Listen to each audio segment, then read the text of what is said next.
y amén. Sueli, ayúdame con la luz un momentito. Gracias, mi amor. Hoy quiero compartirles un mensaje que he titulado Libres de agotamiento espiritual. Y quiero compartirles, iniciando este mensaje, no necesariamente el artículo de este autor que voy a mencionar ahora, que es un filósofo surcoreano que vive en Berlín, sino lo que se dice acerca de él. Él escribió un ensayo que se titula La sociedad del cansancio. Y alguien al respecto, es un ensayo bastante denso, bastante cargado intelectualmente por todo lo que él usa en su mensaje, en su ensayo en realidad. Pero al respecto alguien escribió lo siguiente y dijo: Han, que es el autor, detecta que en las últimas décadas se ha producido en nuestras sociedades occidentales avanzadas un cambio de paradigma y que la anterior sociedad disciplinaria, que estaba basada en imperativos, provisiones externas, ha pasado a ser una sociedad de rendimiento en la que los individuos se afanan, y presten atención a esta expresión que dice aquí, los individuos se afanan por explotarse a sí mismos. Si antiguamente el quebrantamiento de la norma acarreaba el castigo social y el castigo de los poderosos, ahora el incumplimiento del anhelo provoca una frustración por parte de la persona. Descifrar la plenitud personal y el sentido de la vida en la incesante autoexigencia de rendir cada vez más, conlleva como resultados culturales la nivelación de todas las diferencias, el infierno de lo igual y la pura positividad. Este autor, inclusive en su ensayo, del cual están ahora hablando, dice que el problema de nuestra sociedad presente no es un problema de negativismo extremo, sino de positivismo extremo, que nos lleva a creer que podemos hacer más con nuestro cuerpo y con nuestra alma que lo que realmente el Creador nos permite hacer. Pero terminando lo que escribieron acerca de él, dice el artículo, como consecuencias psicológicas, todo esto que acaba de describir acarrea cansancio, aburrimiento e indiferencia y también positividad. Y como consecuencias o secuelas psiquiátricas ocasiona diversos síndromes. El síndrome de hiperactividad, de impaciencia, de desatención y de agotamiento. De este modo, el precio vital exige la renuncia al ánimo festivo, a la pura celebración de la vida. Diciéndolo a grandes rasgos, lo que está diciéndose acerca de lo que este hombre entendió y plasmó en ese ensayo es un surcoreano, es un oriental que fue a vivir al mundo occidental, vive en Berlín, y ahora haciendo un análisis de alguien que vivió la gran parte de su vida en una cultura diferente, dice: el mundo occidental, que es este en el cual nosotros vivimos, está hundido en una sociedad que él define como la sociedad del cansancio. ¿Por qué? Porque nadie nos está imponiendo vivir encerrados en tanta faena y trabajo. Nosotros mismos hemos creído que el éxito, la felicidad, el logro en la vida se obtiene por medio de llevar a nuestro cuerpo al extremo y a los límites o más allá de ellos, que terminan destruyendo no solo el físico, sino también el alma. Este mismo autor, Han, dice que hoy, lamentablemente, la víctima y el verdugo son la misma persona. Que nos estamos haciendo daño a nosotros mismos y luego sufrimos ese daño queriendo que alguien nos libere de lo que nos estamos autoinfligiendo. Es una tragedia la que vive el mundo moderno. Pero ¿saben qué? Este mal que yo acabo de mencionar y del cual vamos a hablar hoy no distingue entre creyentes y no creyentes. Por el contrario, pareciera que el diablo, usando esta nueva arma o esta arma de los últimos tiempos, está enfocado principalmente en los cristianos, porque sabe que una iglesia y un creyente agotado espiritualmente es alguien que ha perdido la fuerza para ser un instrumento que el cual Dios use para que su reino avance. El infierno ha encontrado una manera ingeniosa de destruir a la raza humana y de destruir particularmente a la iglesia de Jesucristo sin necesidad de que nos demos cuenta. Es decir, estamos agotados física, emocional y espiritualmente, pero no nos damos cuenta, creemos que eso es lo normal. ¿Y sabes por qué pensamos o podemos llegar a pensar que es lo normal? Porque es la gran realidad del mundo en el cual vivimos. Alguien escribió, no sé el origen de este análisis, pero alguien plasmó 7 características de un cristiano que está viviendo bajo un intenso agotamiento espiritual. Y estas son las 7 características que nos pueden servir de diagnóstico, inclusive a nosotros hoy, para preguntarnos, ¿seré yo uno de estos creyentes que está agotado espiritualmente? Primera característica, este tipo de cristiano solo lee la Biblia cuando le toca. Puede ser que en el mejor de los casos estemos hablando de una persona hiperdisciplinada que lo hace no con la pasión de alimentar su alma, sino porque tiene que hacerlo. Y eso es en el mejor de los casos. En el peor de los casos, y que puede ser el caso de la mayoría, cuando le toca significa que tal vez en la iglesia dieron una asignación de que leyeras un versículo de la Biblia y el estudio se acerca y para no quedar mal te toca leer ese pasaje. O quizás en el peor de los casos eres un maestro de la iglesia que enseña a niños, que enseña a jóvenes, que enseña a adultos, que estás en un grupo pequeño, o peor aún, eres un pastor como yo. Y si tenemos que leer la Biblia porque nos toca y no porque es la pasión de nuestra alma, es el primer indicador. Nos agotamos espiritualmente y nos estamos alejando de Dios. Segunda característica, hay una falta de inversión en el crecimiento espiritual. Ya no hacemos nada para salir del status quo espiritual. Solo me conformo con la mañana del domingo si es que llego para congregarme. Pero me voy a quedar allí.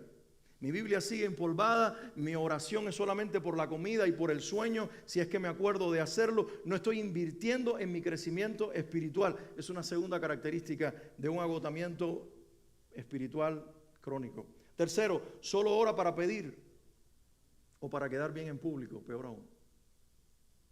La oración es: Señor, dame, Señor, ayúdame, Señor, quiero, pero nunca es una oración que sale de un corazón.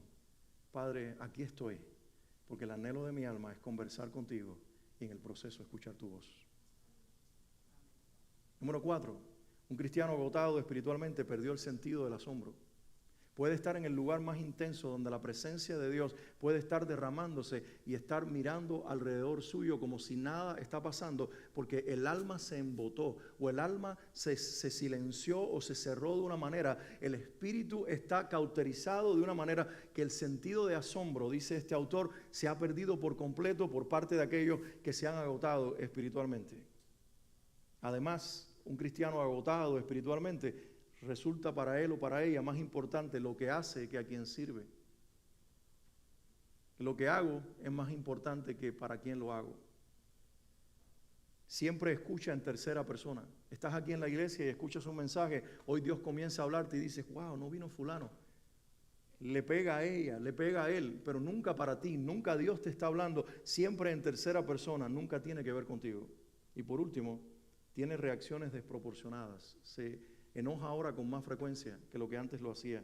Se ofende con más facilidad por las cosas que hace que antes dejaba pasar. Se entristece con mayor facilidad y también tiene reacciones desproporcionadas de euforia y de situaciones donde aparentemente está feliz, pero es una explosión temporal que resulta de un alma que está queriendo decir que todo está bien, pero en realidad está agotado. ¿Saben qué es lo más terrible de todo esto que estoy compartiendo solamente en la introducción? Que el avance de la iglesia de Jesucristo está en las manos cada vez más de un mayor número de cristianos que están o estamos agotados física, emocional, espiritualmente y no nos podemos dar cuenta.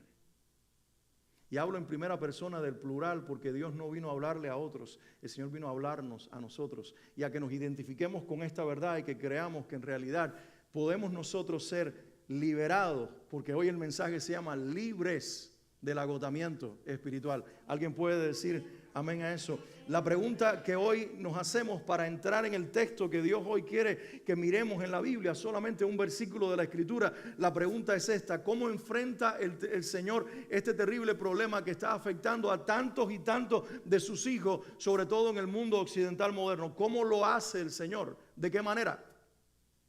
¿De qué manera Él está enfrentando este problema? Hace 2000 y tantos años atrás ya Cristo conoció esto y dio una respuesta para este problema. Y yo quiero que ustedes vean cómo Él lo hace de una forma directa y sanadora. Va al grano de una vez y trae sanidad a un problema sin estar yendo por las ramas. Quiero invitarle entonces que abran su Biblia, Mateo 11, y solamente vamos a leer el versículo 28. El pasaje es mucho más amplio, pudiéramos ver hasta el versículo 30, pero hoy el Espíritu Santo me guía a poner la mirada en el versículo 28, donde el problema es descrito, donde la solución es propuesta y donde el resultado es obvio. Y hoy quiero que nosotros miremos lo que la Biblia dice en Mateo 11, 28. ¿Ya estemos ahí?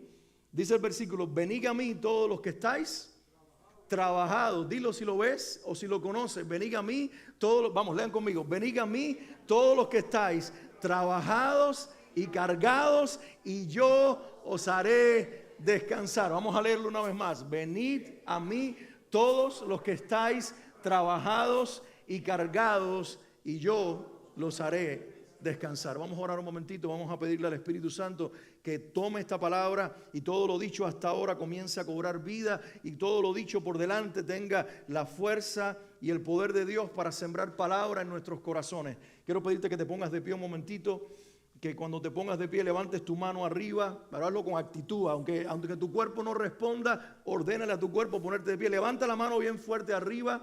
Vamos a comenzar ahora a enfrentar todo agotamiento físico de la semana, todo agotamiento emocional. Con tu mano levantada arriba, dile: Señor, habla a mi corazón en este momento. Háblame ahora, Señor, en este instante. Grítalo en este momento. Quiero escuchar tu palabra. Quiero que traigas libertad a mi alma, a mi espíritu, en el nombre de Jesús. Dame oídos para escuchar tu voz. Abre mi entendimiento espiritual para entender tu palabra, Señor. Siembra en mi corazón tu verdad y háblame, Dios, en el nombre de Jesús. Y ahora, mientras hace silencio, yo oro un momentito para que el Señor ate y reprenda al maligno, y todo lo que él quiera robar sea ahora anulado en el nombre de Jesús. Padre, ahora en el nombre de Jesús nos levantamos contra el enemigo de las almas. En el nombre de Cristo te pedimos que reprendas al diablo, que ates a los demonios, y que todo ladrón de la verdad sea ahora, Señor, atado en el nombre de Jesús. Mientras tú ordenas a tus ángeles llenar este edificio, el salón de niños, este auditorio, y que este lugar sea ahora sobrecogido por un ejército celestial que trabaja para ministrar a los que somos herederos de salvación. Y Señor, que toda mentira del enemigo y todo ladrón de la verdad sea ahora echado fuera en el nombre de Jesús. A que tu palabra corra con libertad y que el Espíritu Santo hable la verdad en poder y en verdad para la gloria de tu nombre, en el nombre de Jesús. Y el pueblo de Dios dice: amén y amén. Ahora sí puedes tomar asiento. La palabra de Dios dice: vengan a mí los que están trabajados y cargados, y yo os haré descansar. Tres cosas Dios quiere decirnos a través de este versículo, tres verdades que están encerradas en esta declaración de Mateo 11, 28. La primera, Jesús está primero, ante todo, revelando el problema que deriva en agotamiento espiritual. Él lo está llamando por su nombre. Él está dando el diagnóstico. Él dice: alma, está hablando al ser humano, está hablando al hombre, a la mujer, que es cuerpo, alma y espíritu, y está diciendo: tu espíritu se puede agotar por causa del trabajo y de las cargas. Él las llama por su nombre. Vengan a mí, ¿quiénes? Los trabajados y los cargados. Y pareciera que está usando dos palabras diferentes para hablar de lo mismo, pero yo veo que Jesús, aunque está conjugándolas con una conjunción y está poniéndolas como algo que resulta en una misma vida, Él no está diciendo los trabajados, los cargados, sino que Él está viendo al ser humano trabajado y también cargado. Es una misma persona con trabajos y con cargas, pero estos trabajos y estas cargas no son lo mismo. Déjame definirlo. Número uno, trabajos son situaciones externas que nosotros u otros nos imponen. ¿Escuchaste? Los trabajos son esas situaciones fuera de nuestra realidad emocional y espiritual. Algo externo, algo hacia afuera que nosotros nos autoimponemos o que otros nos imponen. Voy a poner algunos ejemplos. Largas horas de trabajo.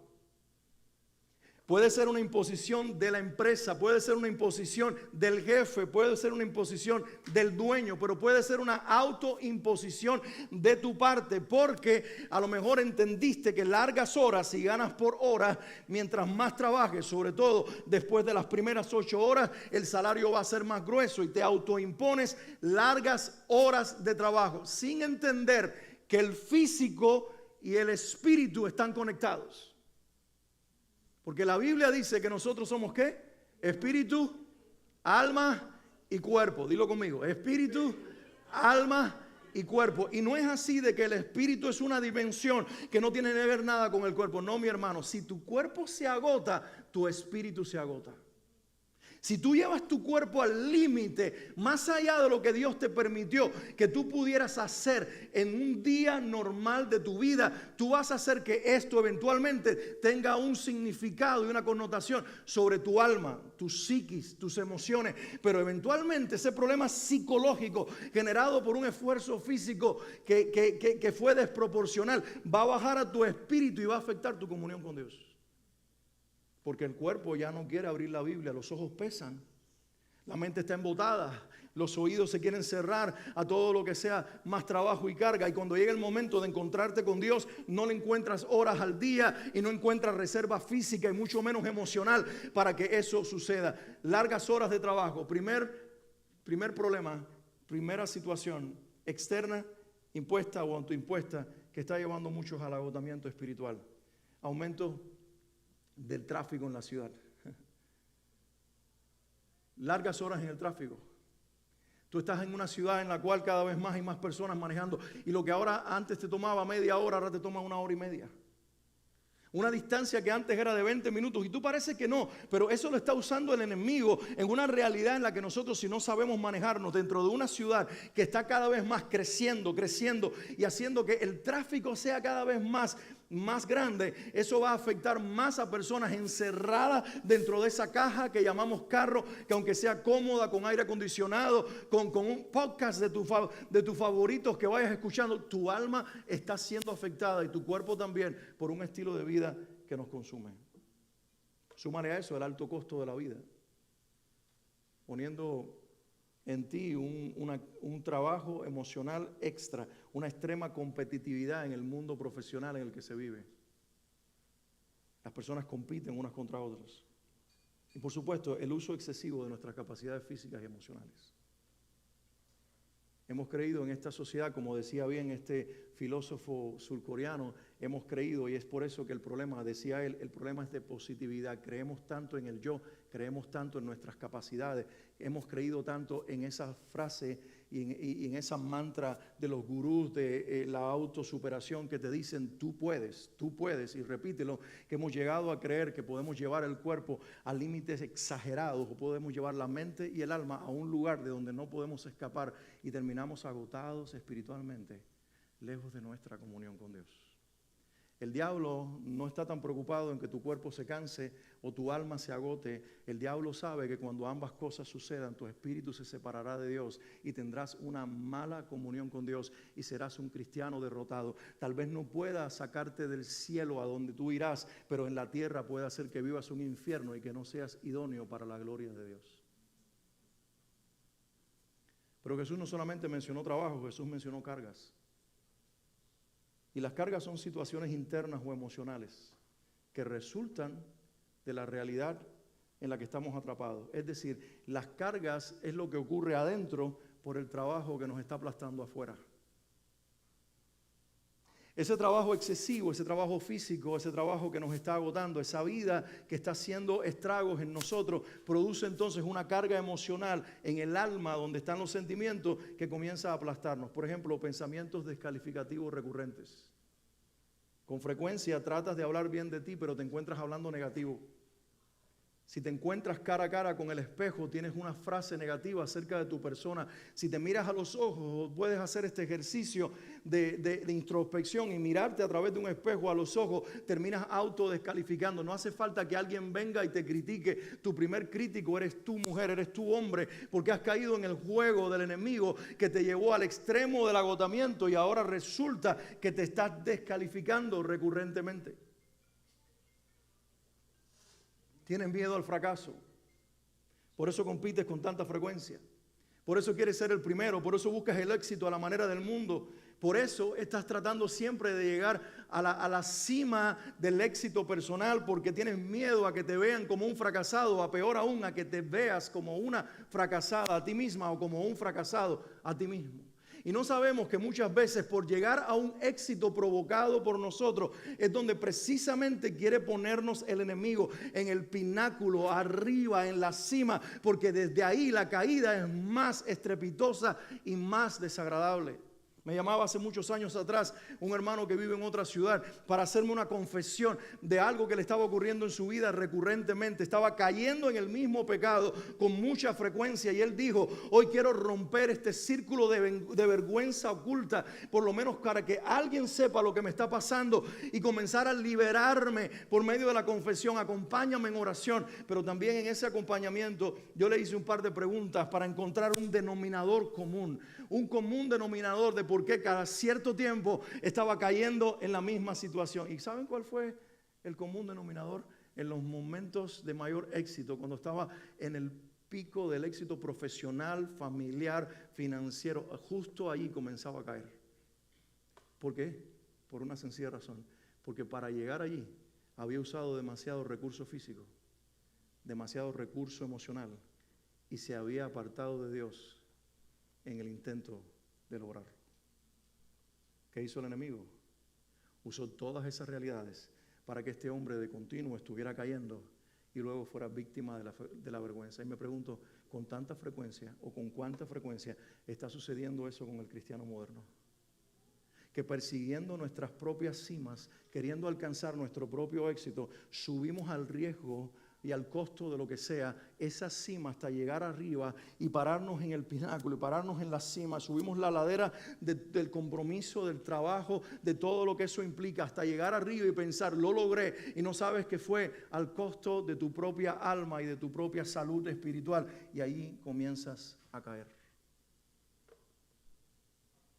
Pensamientos negativos acerca de los demás. Eso representa una persona que está cargada espiritualmente.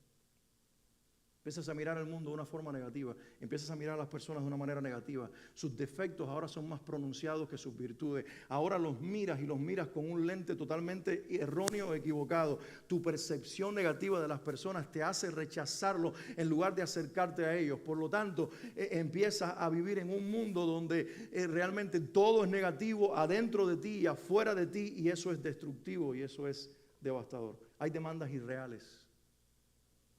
Autodemandas que te haces, pero también que le haces a los demás. Una persona cargada tiene estándares excesivos. Quieres vivir en un estándar para el cual tú no perteneces, al cual tú no puedes llegar, el cual te puede costar tu propia vida. Y por último, las personas cargadas son aquellas que están construyendo un autoconcepto equivocado. Están más enfocados en construir su propia imagen que construir la imagen que Cristo puso en nosotros. Y Jesús dice a todos los que están en esa situación, a todos los que están trabajados y cargados, quiero decirles algo: tengo para ustedes una propuesta. Y Él hace una invitación en un modo imperativo. Él dice: venid a mí, venid a mí. Jesús se para en ese lugar y dice: vengan a mí todos los que están trabajados y cargados. Él mira a un mundo del primer siglo de nuestra era, que ahora quizás aplica más en nuestra generación, pero Él mira a aquella gente trabajada por tantas situaciones externas que los están aplastando, y mira el alma cargada por toda la respuesta que el alma da frente a situaciones aplastantes. Mira el hombre compitiendo con el hombre, la persona autodesgarrándose, mira el alma sufriendo, mira el que quiere buscar el éxito en el dinero, al que lo busca en el placer, al que lo busca en las relaciones. Nos mira a tantos queriendo tener una relación con Dios, pero luego buscar sustitutos de Él cada día en nuestra vida para encontrar la satisfacción. Y el Señor dice: hey, deténganse, vengan a mí los que están trabajados y cargados, vengan a mí.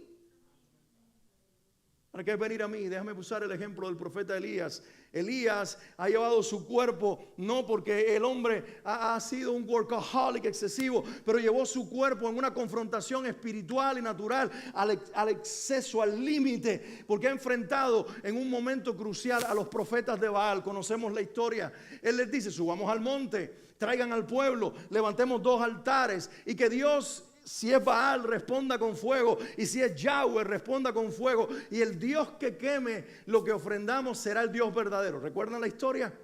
Y lo miramos como un momento de victoria en la vida del profeta Elías. Y de hecho lo fue. Él desafía a estos profetas, él se burla de ellos, él se ríe de ellos. Y él finalmente dice: Señor, haz descender fuego. Y el fuego cayó, probando que Yahweh, el Dios de Elías y de la nación, era el Dios verdadero. Y el pueblo de Dios celebró. Y nosotros todavía celebramos. De hecho, al recordar esta historia, ¿cuántos dicen gloria a Dios? No, pero díganlo como si estuvieran ahí celebrando el fuego. Y digamos gloria a Dios, ¿verdad que sí? Lo que no entendemos es que quien es participante y el protagonista de este momento es un ser humano que tiene un cuerpo limitado, un alma que se agota y un espíritu que puede percibir o recibir las consecuencias. Y no nos damos cuenta de que este hombre que está batallando espiritualmente y naturalmente contra sus enemigos, ya en ese momento se drena en todo el sentido de la palabra, porque tiene que usar demasiados recursos naturales y espirituales para enfrentar al enemigo y para creerle a Dios hasta que descienda fuego.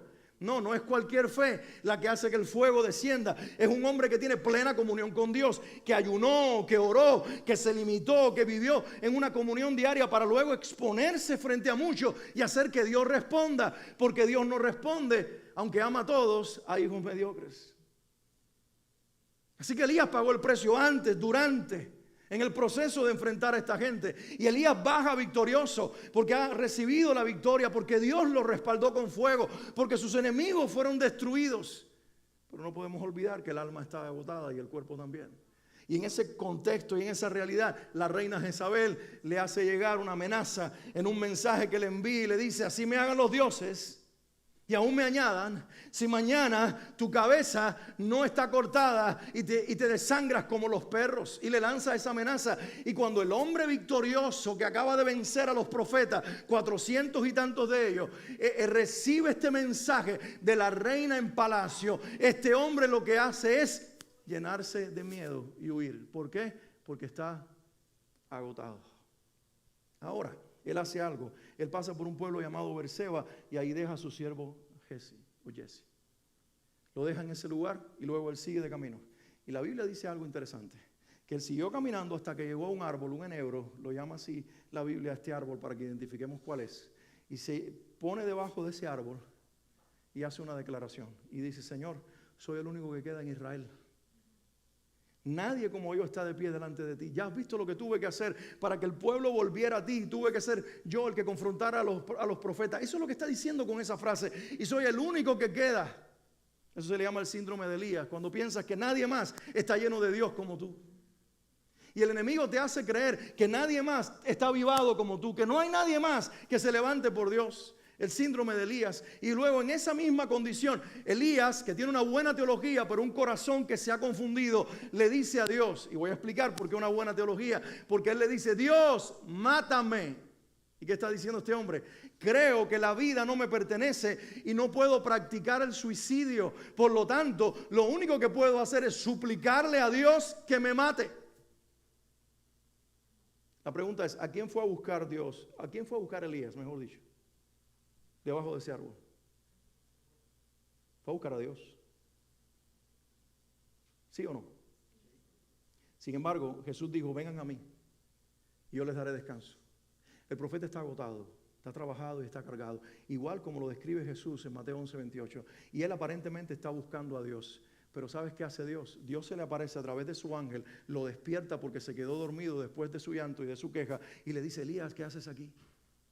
Elías, mira, aquí hay algo de comida, come algo, descansa, recupera las fuerzas porque te espera un largo camino. Elías se come algo, se vuelve a dormir, pero luego se despierta y luego vemos en la historia que Elías camina por varios días, un camino bastante largo, y luego dice la narración lo siguiente: y llegó Elías a Horeb. Pero ahora viene lo más poderoso.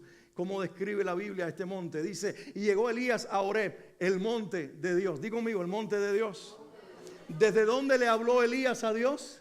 Desde un árbol enebro, y ahí Dios lo llama y le dice: ¿qué tú haces aquí? No es este el lugar donde yo te quiero. Come, fortalécete, recupera las fuerzas, porque hay un camino que te está esperando. ¿Y cuál es el camino? El camino al monte de Dios, a la presencia de Dios. Porque hay gente que cree que está buscando a Dios, pero lo que está haciendo es, desde el lugar de la queja, de la rendición, de la derrota, llamar a Dios para que Dios haga lo que ellos, de acuerdo a lo que han interpretado afectado emocionalmente, haga por ellos. Y en este caso es, mátame que no merezco vivir. Pero Dios le dice, Elías, te amo tanto que no te quiero debajo de un árbol llorando derrota, te quiero caminando a mi monte, porque aunque llegues con la misma actitud, ahí las cosas cambiarán. En otras palabras, cuando Jesús dijo vengan a mí, no estaba diciendo vengan como ustedes quieran. Hay un protocolo, hay una forma, hay una manera en la cual uno llega a Dios. Puede ser que vengas con quejas, que vengas con dudas, que estés aplastado por las cargas externas, que estés herido por todo lo que está ocurriendo adentro de ti en tu alma. Y puede ser que como Elías te quieras morir. Pero Dios no acepta esas súplicas debajo de un enebro. Dios te quiere en el monte. Porque aunque llegues igual que como estabas debajo del árbol, al monte, en el monte está la presencia de Dios. Y de allí no saldrás igual. Así que Elías llega al monte de Dios, que es el monte Oreb, encuentra una cueva y se refugia en ella. Y allí se mete. Y de momento, cuando está durmiendo, es despertado. Y el Señor le dice, Elías, ¿qué tú haces aquí? ¿Cuál fue la pregunta que le hizo debajo del árbol?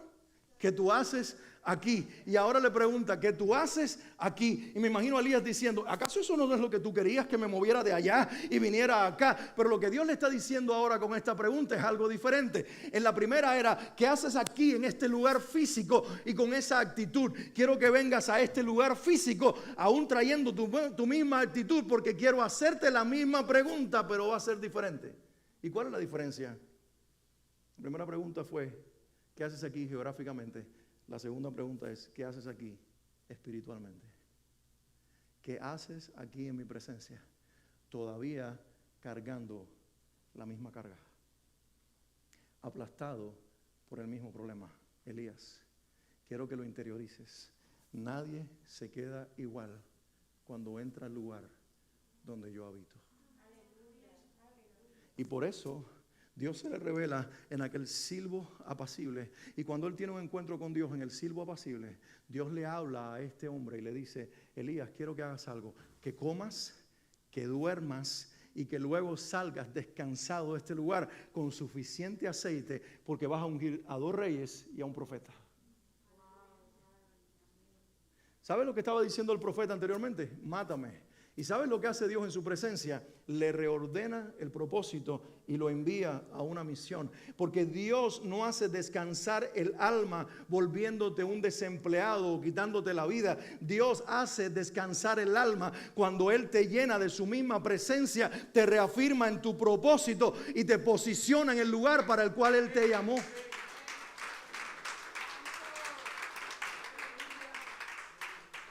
Por eso es que Jesús dice, vengan a mí los que están trabajados y cargados, que yo los haré descansar.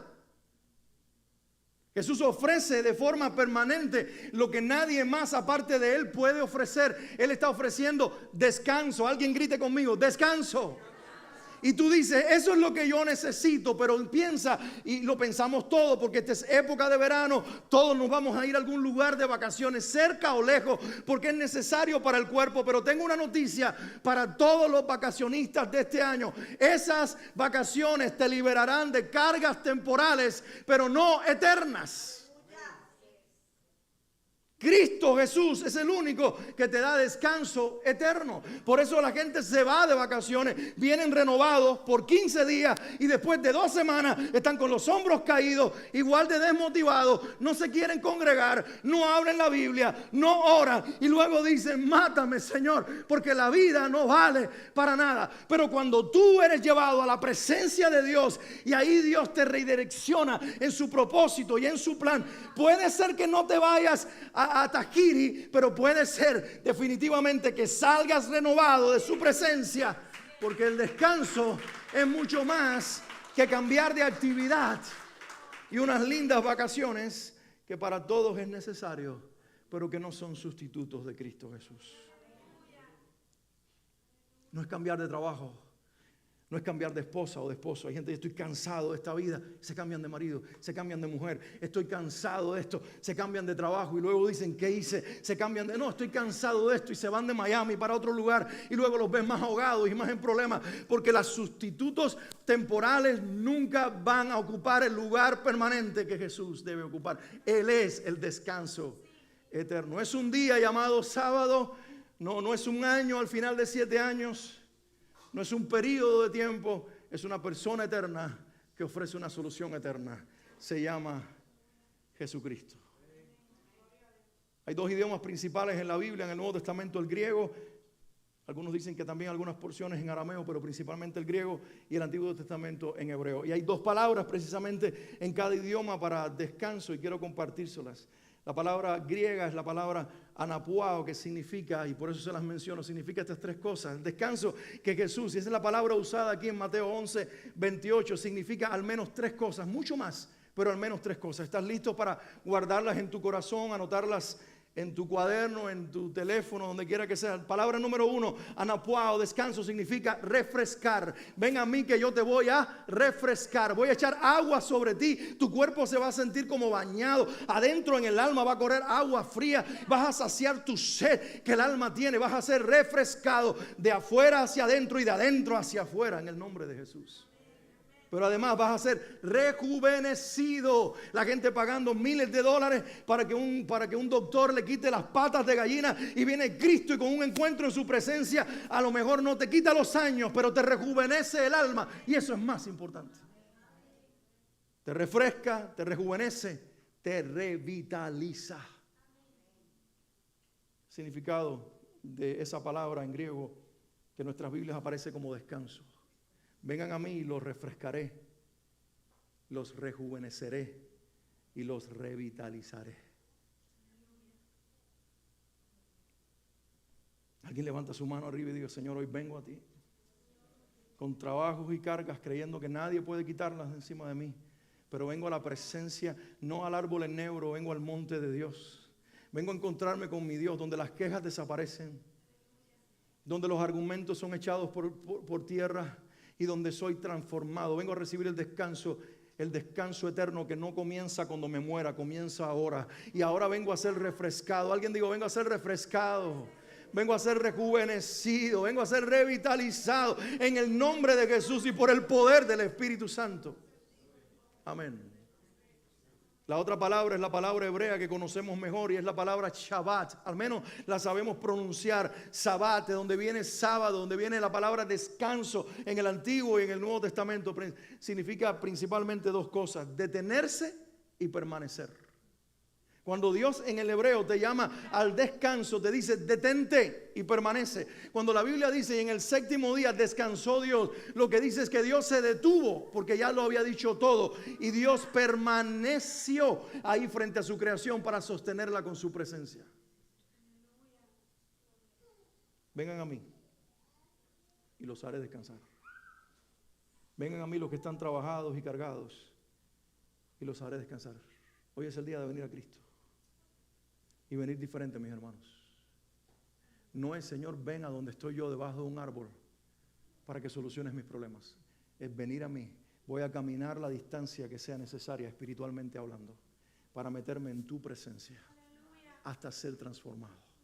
Venir a ti implica: Señor, hoy lo entiendo, que vengo con fe y con la certeza de que tú no aceptas mis condiciones, sino que cuando yo me encuentro contigo, yo termino aceptando tus condiciones. Yo vengo con la propuesta de que me elimines y me quites del planeta, y tú vendrás con tu propuesta de reordenar mi vida, afirmar mi propósito y enviarme a una nueva misión. Y yo entiendo que mi descanso no está en la inactividad o en la muerte, sino que mi descanso está en reencontrarme contigo, con tu palabra y con tu propósito. ¿Alguien recibe eso en el nombre de Jesús? Mañana puedes regresar a tu trabajo con una nueva actitud, porque sabes que estás ahí posicionada con un propósito de Dios Dios, que eres una profeta y un profeta moderno, puesto en una escuela, en un trabajo, en un lugar, en una familia, en una comunidad, para marcar una pauta y traer un cambio del cielo, porque estuviste con el Rey, recibiste el poder de Dios que te trajo al descanso, has sido refrescado, rejuvenecido, revitalizado, y por eso te has detenido de tu afán temporal